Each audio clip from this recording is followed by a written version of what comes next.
In this episode, we will review the development experiences of Pudong and Binhai and explore how Chongqing's Liangjiang new area is becoming a key engine of national strategy. Interview the head of a regional credit guaranteed fund to see how ASEAN companies can gain greater access to RMB-dominated opportunities. Appreciate lifestyle artworks created through the fusion of Italian design and Chongqing's intangible cultural heritage. Follow Chongqing influencer Ryan Chen to see how his trip to the United States drew global media attention. In the previous episode, we analyzed the strategic logic behind Liangjiang New Area's governance upgrade. In this episode, let's broaden our view and look at the development experiences of earlier national-level new areas, such as Shanghai's Pudong and Tianjin's Binhai. I'm curious, at the new starting point of the 15th five-year plan, how should national-level new areas like Liangjiang position themselves and achieve breakthroughs to remain core engines of high-quality economic development? And what can we learn from the experiences of these two new areas? That's exactly the key question we're exploring today. Let's dive into this edition of Bridging News. Chongqing rises Liangjiang new area's administrative restructuring into the city's development blueprint. It positions Liangjiang as the main front for enhancing international competitiveness, cultivating new quality productive forces, and exploring megacity governance. And to appreciate what it unlocks, it helps to look at Liangjiang's two predecessors. Pudong has been a full urban district for about 25 years already, and Binhai for 16 years. Both have made the same rite of passage, and their trajectories mark at least three things clear: expanded powers, upgraded urban services, and a greater capacity to anchor new industries. First, after Pudong started to enjoy a district government since year 2000, China's central government and the Shanghai municipality gradually devolved more economic powers down to the district in successive rounds. Next comes the upgrade in urban resources are allocated, quite visibly in public services people use every day, like schools, hospitals, and rail transit. In Pudong alone, the length of the rail network has grown from about 198 kilometers at the end of 2015 to 343 kilometers in 2024, a 70% increase in less than a decade. The dense web of line connects industrial parks with residential areas so that this new district are not only better at attracting investment, but also increasingly places where people actually build their lives. And as the state-level new areas matures, it can more steadily anchor new industries of national strategic importance. In Binhai, for example, investment in high-tech industry grew by more than 30% in 2024. With pharmaceuticals and aerospace standing out as key engines of their growth. By 2024, Binhai's GDP has passed the 700 billion yuan mark, accounting for about 42.4% of Tianjin's economy. And Pudong's GDP was close to 1.8 trillion yuan. By comparison, Liangjiang's regional GPT in 2024 was 518.2 billion. That puts it among leading state-level new areas nationwide.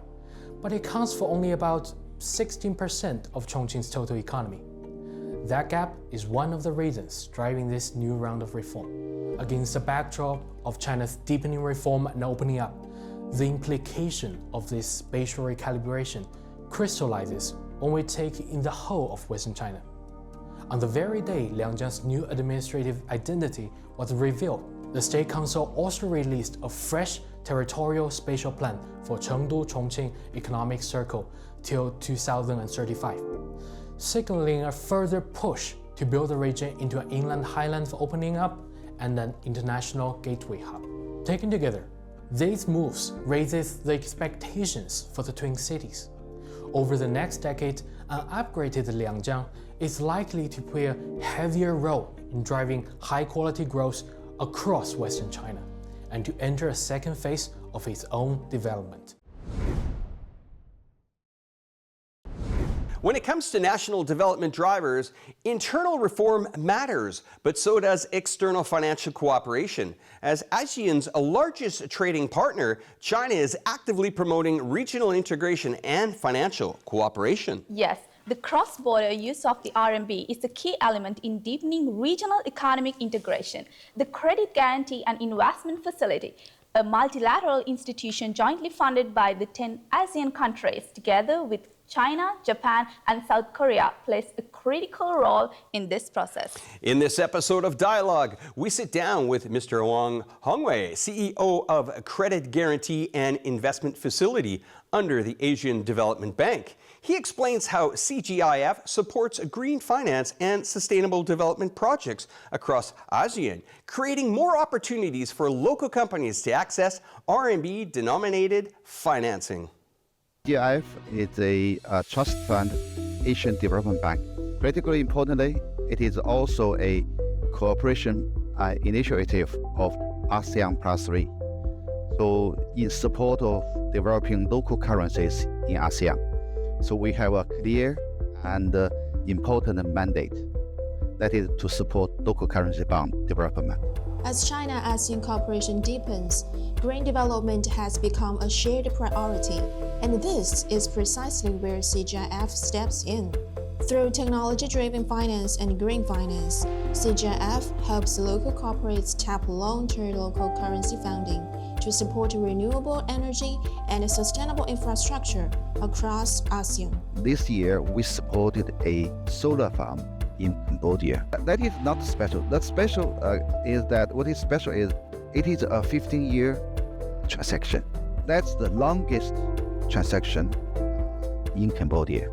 So basically, what I mean is that with CGIF support, local corporates can access long-term, large-size funding in support of their renewable energy sector. China has made great strides in developing its green economy. What is notable is that the prices of wind farms and solar farms and wind facilities are coming down dramatically, and this, I think, will allow the corporates in ASEAN to have access to that capacities, build that capacities in ASEAN in support of their own domestic economic growth. A lot of their policy makers, think tanks, and also relevant corporates are paying much attention to this 15th five-year plan. We all know that China has become dominant in both EV and the solar farm. Basically, they want to know why all of a sudden China becomes such a dominant player in these two critically important sectors. And they understand Chinese government played a critical role in providing guidance, in providing the policy, directions, and sometimes in providing subsidies to the infant sectors. In the next 5 years, China grows in the value chain and develop high-quality economy. And one critical aspect is continue to improve regulation, increase the transparency, increase the market, instruments that can supply demand, meet the supply demand of the not only domestic corporates but also corporates in the ASEAN. So I think that this new development does offer good opportunities for corporates in ASEAN countries to access funding in RMB. Next, let's turn to a cultural dialogue spanning Europe and Asia. Pumi, what do you think happens when classic Italian design meets Chongqing's 1,000-year-old intangible cultural heritage? Alex, that sounds fascinating. Last May, 7 architects, designers, and artists from Italy traveled deep into Chongqing's ancient towns, workshops, and mountain landscapes for a multi-week artist residency. Exactly. Partnering with inheritors of Rongcheng Xiaobu, Chinese linen, Liangjiang bamboo blinds, shoe embroidery, and other heritage crafts, they created a series of contemporary designs from furniture and lighting to teaware and accessories. Officially released this month, let's take a closer look at these collaborative works. The achievement showcase for the Let's Create Global Creative Masters in Chongqing was held at the Chongqing Global Lounge as a vibrant result of a unique cultural bridge between China and Italy.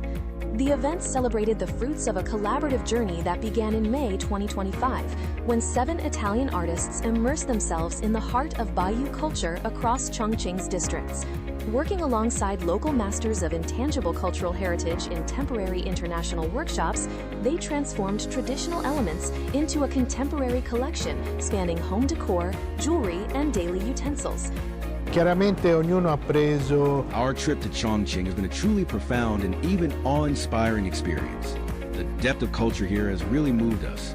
During our time exploring, each of us encountered so many local traditions and elements, and we each chose what resonated with us personally, things that fit our own style to create from. For example, Juicy, who went to Yongchuan, collaborated with the well-known Italian brand Roberto Cavalli to design a teacup, hoping it could help bring Yongchuan's local culture to the world. She also helped arrange a partnership with the Italian fashion house Missoni, aiming to weave Yongchuan's cultural symbols into designs that can introduce the region to a global audience. The works by artists Maria and Lorenzo have a really unique and eye-catching style. They focus more on handcrafted pieces, rather than mass production. Lorenzo's work with jade, for instance, really expresses a Chinese aesthetic. Another artist, Nicola, who specializes in ceramics, visited Chongqing and studied the intangible cultural heritage craft of red clay pottery. He created a small ceramic cup, drawing inspiration from the lines and grand architecture of Chongqing cityscape and integrating those elements into his piece. I myself focus on Chongqing's camellia flower, designing a souvenir badge and a perfume bottle. When you open the bottle, we hope you can not only smell the floral notes, but also recall the essence of Chongqing. During our visit to the Dazhu rock carvings, I was deeply struck by the unique Eastern colors and cultural symbols like the flute-playing lady. I try to blend these elements with Renaissance style to create pieces that merge Eastern and Western aesthetics, helping share Chongqing's culture more widely. Right now, these works are still in the design stage, and we'll keep developing them. Even though these pieces are created by Italian designers inspired by local visits and infused with Italian storytelling and aesthetics, they can all be produced here in China. In the future, we also plan to introduce them to Italy and beyond. Recently, one of Chongqing's influencers has been making waves overseas. Pumi, have you been following blogger at Ryan Chen's recent trip to the United States? Of course, he attended the CES exhibition in Las Vegas and interacted warmly with local fans. International outlets such as BBC also covered his trip in depth. Exactly. The fact that a Chongqing's blogger's journey gained such global media exposure speaks to the city's growing influence. It's a vivid reflection of the confidence and openness of today's Chongqing residents. Let's see how viewers responded. In early January 2026, Chongqing's famous influencer Ryan Chen embarked on a U.S. trip, drawing intense focus from international media. Prior to his departure, outlets like Singapore's Liangjiang covered his upcoming journey, noting widespread anticipation for his overseas trip. Upon his arrival, global media including AFP and Brazil's Exame produced in-depth and multilingual reports. Following his journey in America,